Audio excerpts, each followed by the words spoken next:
ছাত্ৰ ছাত্ৰীসকল দুটা বহুপদ ৰাশিৰ পূৰণফল তৎক্ষণাত কেনেকৈ কৰিব পাৰি এটো 9x² + 6x + 5 * 4x² + 6x + 5 এই দুটা ৰাশি তৎক্ষণাত আমি কেনেকৈ পূৰণ কৰিব প্ৰথমতে আমি প্ৰথম ৰাশিগিটাৰ সহগগিটা লিখিলম 9 6 5 এগেইন 9 লিখিম প্ৰথম ৰাশিটোৰে সেকেন্ডত দিয়া আছে আমাক 4 6 5 এগেইন আমি প্ৰথম ৰাশিটো লিখিলো এতিয়া আমি চাম যে প্ৰথম ৰাশিটো আৰু প্ৰথম ৰাশিটো পূৰণ কৰিলে কি ওলায় পাৱাৰ কি ওলায় প্ৰথম ৰাশিটো আৰু প্ৰথম ৰাশিটো পূৰণ কৰিলে আমাৰ পাৱাৰ ওলাব 4 এই চলক ৰাশি দুটা পূৰণ কৰিলে x⁴ ওলালে আকৌ যেতিয়া 4 ওলায় আমি লগে লগে গম পাম তাৰ নেক্সট ৰাশি এটা ওলাব কিউব কেনেকে এই ৰাশিটোক যদি মই এই ৰাশিটোৰে পূৰণ কৰো 9 আৰু 6ক পূৰণ কৰো x² * x³ ওলাব তাৰ মানে এই সেকশনটো হ'ব তোমাৰ x³ আকৌ 4 * 6 পূৰণ কৰিলে আমাৰ কি হয় x³ ওলায় x³ পালো স্কয়াৰ ৰাখি থাকিব এতিয়া আমি গম পালো যে x⁴ আছে নেক্সট x³ হ'ব নেক্সট x² হ'ব x² কত হ'ব 9 * 5 পূৰণ কৰিলে এই 9 * 5 পূৰণ কৰিলে x² ওলায় আকৌ 6 * 6 পূৰণ কৰিলে এই 6 * 6 পূৰণ কৰিলে x² x³ কাষত আমাৰ x² আহি গল আকৌ আমি চাম যে 4 * 5 এইটো ৰাশিক পূৰণ কৰিলে 4 * 5 এটো কি কৰিলে x² ওলাব এটা নিশ্চয় আমি জানিম 4 ওলাইছে কিউব ওলাইছে স্কয়াৰ ওলাইছে x ৰাশি ওলাব কোনটো চাও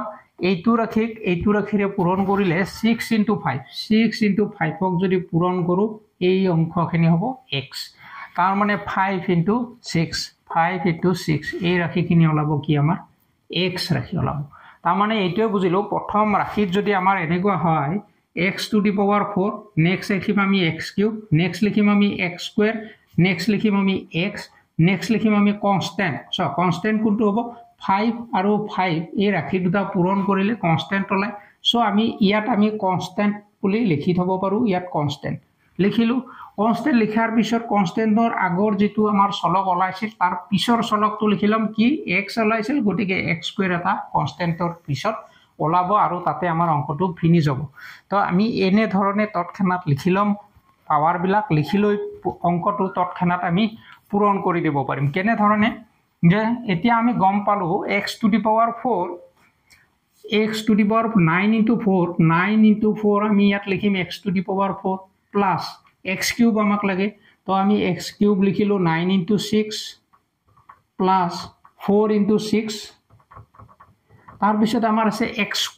x² কি পালো প্লাস লিখিলো আমি x²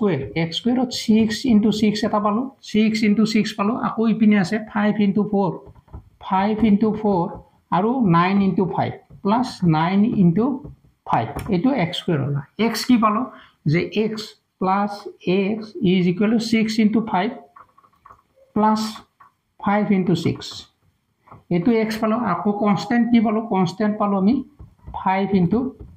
5 এটো হ'ব অংকটোৰ আমাৰ পূৰণফল তো আমি ইয়াত লিখিব পাৰো 36 x⁴ প্লাস এইখিনি পূৰণ কৰিলে কি হ'ব আমাৰ x³ 78 x³ ওলাব আকৌ x² কি ওলাব x² ওলাব 101 x² plus 60x plus 25 এটো হ'ব অংকটোৰ তৎক্ষণাত ৰিজাল্ট এনে ধৰণৰ অংক আগলৈ তোমালোকে কম্পিটিটিভ পৰীক্ষা যিকোনো পৰীক্ষাত ইম্পৰ্টেন্ট হয় নাইবা 9 10 তোমালোকক মডেল কোৱেশ্চন হিচাপে দিলে তৎক্ষণাত কম সময়ত কেনেকৈ কৰিবা তাৰ ট্ৰিক্স হয় যদি ভিডিওটো ভাল লাগিছে তোমালোকে এটা লাইক কৰিবা কমেন্ট কৰি জনাই দিবা আগলৈ এনে ধৰণৰ ভিডিওসমূহ পাই থাকিবা thank you bye bye take care